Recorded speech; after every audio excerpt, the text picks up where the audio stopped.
Hey guys, it's Katiepie here from Second Chance Pie. I have just been going over quite a few things in my head at the moment, in the last few weeks, about my motorbike crash, and yeah, 5 years on, still trying to understand what the hell happened. I stepped through the events of the day, the timeline, the facts that I've been given by the police, everything. Just I always try and piece everything together, and it makes sense. It makes sense. We have no idea what happened. I just have to assume what happened. So I don't quite know what happened on that day or why I crashed my motorbike, which left me with a broken neck, broken back, rebuilt leg, and quite a few challenges in life. Loss of career and just having to rebuild. 5 years on, I'm still actively rebuilding, and thankfully making it through PTSD again for second or third time that it's hit. Anyway, so as I go through all of these details, there's a few things that pop into mind that I didn't do, that I know I didn't do that day, and a few things I know I did do that were terrifying, that I just want other motorcyclists to be aware of, because you don't think about these things until something happens. And you know what? If you do one of these things, it could change your life dramatically. If you don't do one of these things, it could change your life dramatically. These are really simple things. The first piece of advice I've got to any motorcyclist that rides out there on the road, charge your cell phone. Fully charge it. Make sure you don't ever leave home with the cell phone with one or two batteries on it. I did that day, and I was riding solo, and when I crashed I was 3 meters down a bank into a barbed wire fence and unconscious. My cell phone only had 1 bar battery left on it, so I didn't have any battery power to be able to call for help, and I had no idea where I was. Head injury, no idea where I was. So every bit of correspondence that I had with the emergency rescue teams and correspondence centre was by text message, back and forth. Not very helpful for them, took them a lot longer to find me, and I was very, very, very lucky that I had that 1 bar reception. In fact, that 1 bar battery. If I didn't have that battery left on my cell phone, I wouldn't be here today. Simple as that. Simple as that. If the rescue team had found me another half an hour later than they did, I wouldn't be here today.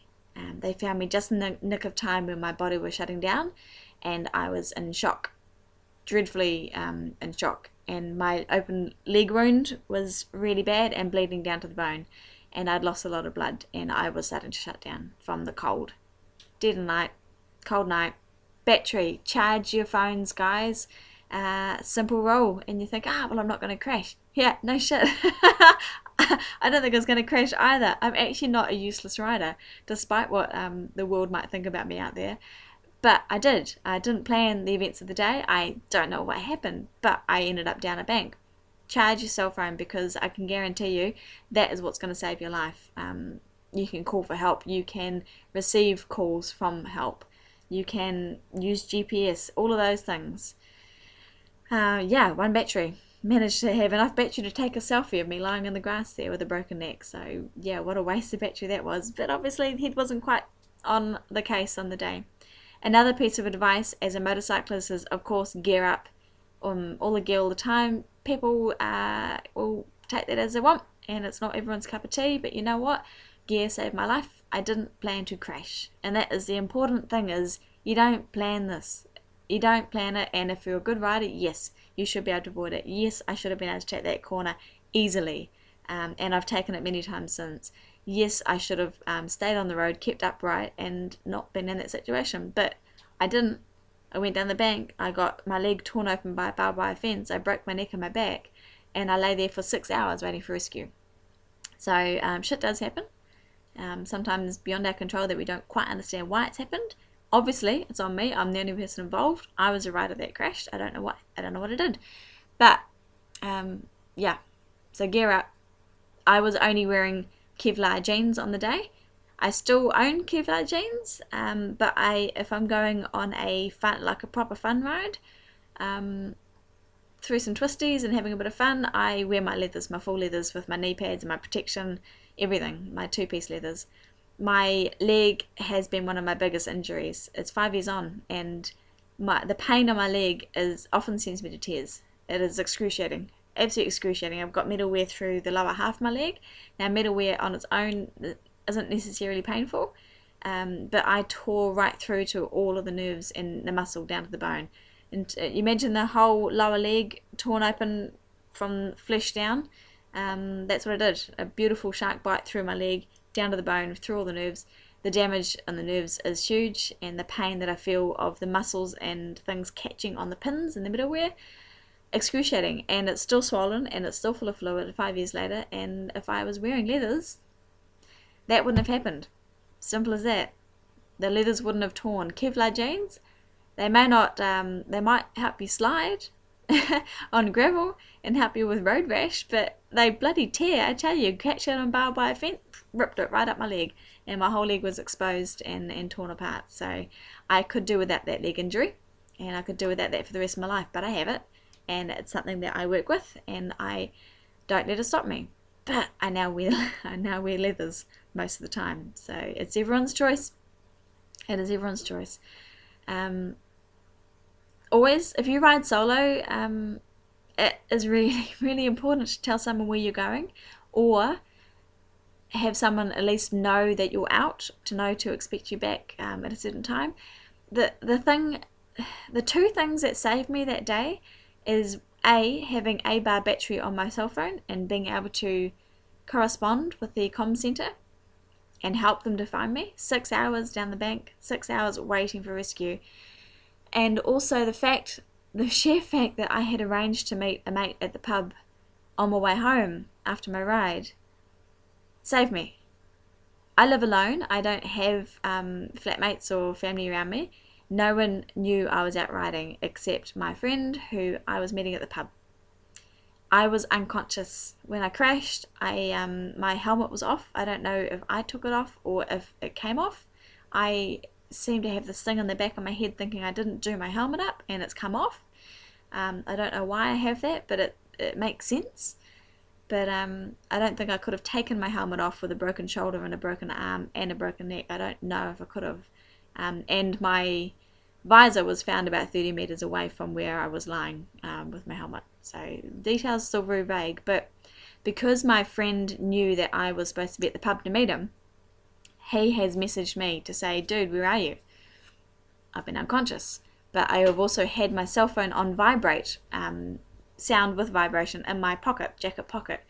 I think, after 2 hours of being unconscious, and the timing of the text messages was ideal for as to when I was supposed to meet him at the pub, has woken me up. And I think I've managed to look at my phone and realize, okay, something's gone a bit wrong here. Everything's gone a bit tits up. So I never called for help. I never called the 111 centre. I never called the ambulance or the police to let them know that I'd crashed. If my friend wasn't there, I possibly would have stayed unconscious. I don't know. But I don't think I would have had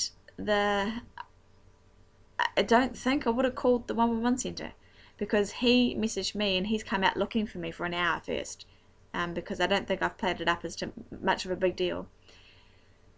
And then he's gone back and gone, oh shit, I think she might be lost. I need to call for help. And he did. He called for help, which was amazing. So I am so thankful to that friend every single day. He's quite a special friend. But if I was riding solo without anyone knowing where I was, I wouldn't be here as well.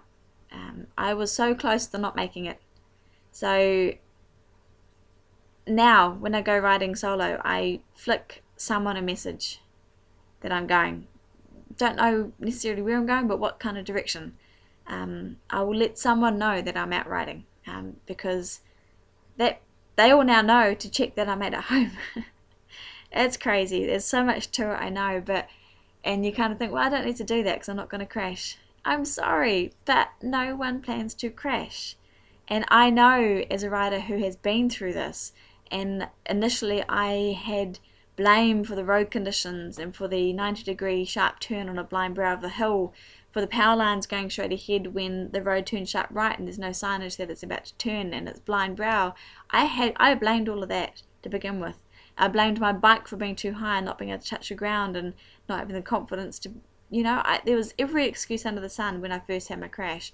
Fact is, as riders, we are responsible for our riding. We are able to be able to avoid these situations, I believe, 99% of the time. Reactions, rider error, hazard awareness, everything. You're seeing a car down the road, and yeah, cars pull out on us. Believe me, they do. And I have had some close calls.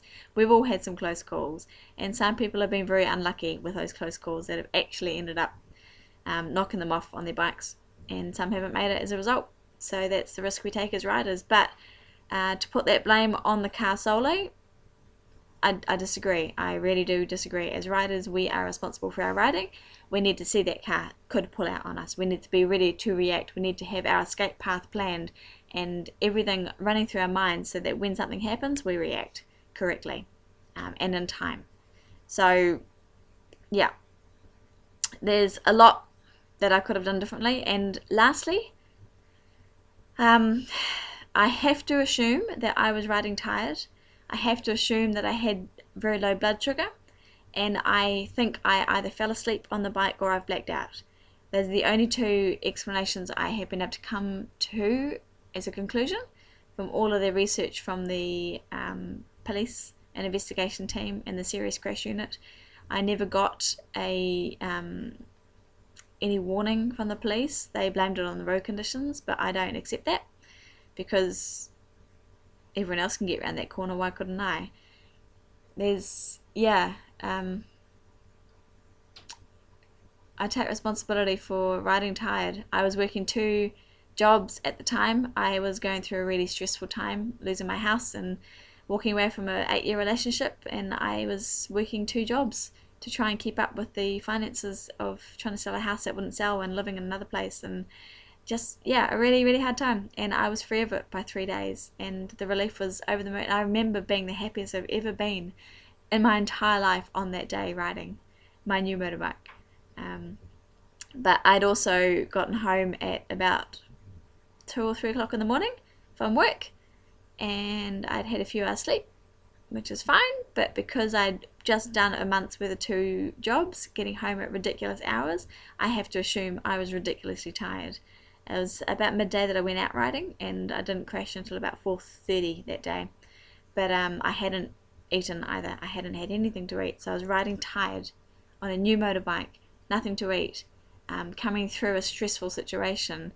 Thoughts were all over the place because I've just gotten free of a 2-year fight. Everything leading to the fact that I shouldn't have been riding that day. Make better decisions. I make better decisions now. I'm not always going to get it right.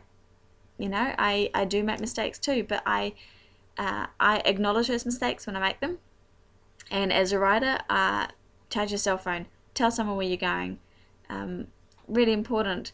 Have some kind of indication of where you are, or GPS, something like that. Turn your GPS on your phone. Don't ride tired, and ride to survive. Know how to react to something. Don't blame everything else that's around you. Be responsible for your own riding and your own safety. Simple as that. And wear the right gear. Yeah. How to suck an egg, right there. Boom, 101. Just a friendly motorcyclist in New Zealand who is coming through a really shit 5 years. And I'm coming through it, and I can't wait to get through that 5-year mark. I'm really excited. So that's my advice, and I am still riding my bike. I love my R6.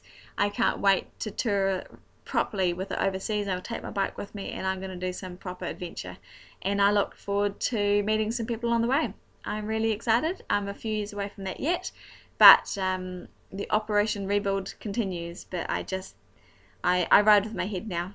I ride with my head and make sure that it's switched on every single time I'm on that motorbike, because I can't go through that again. My family can't go through that again. If they had lost me, that would have destroyed my mum. My father wouldn't have coped, and their mum lost dad to cancer. So my mum and my family would be in a really, really bad place right about now if I had not made it through that accident.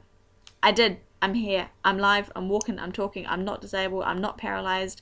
I am very, very lucky. I live in chronic pain, enormous pain. It makes me incredibly sick. But you know what? It's a pretty minor consequence in the big scheme of things. So just focus, think about it, rubber side down, shiny side up, and have a damn good ride in the meantime. I'll check in with you soon, guys. Ciao.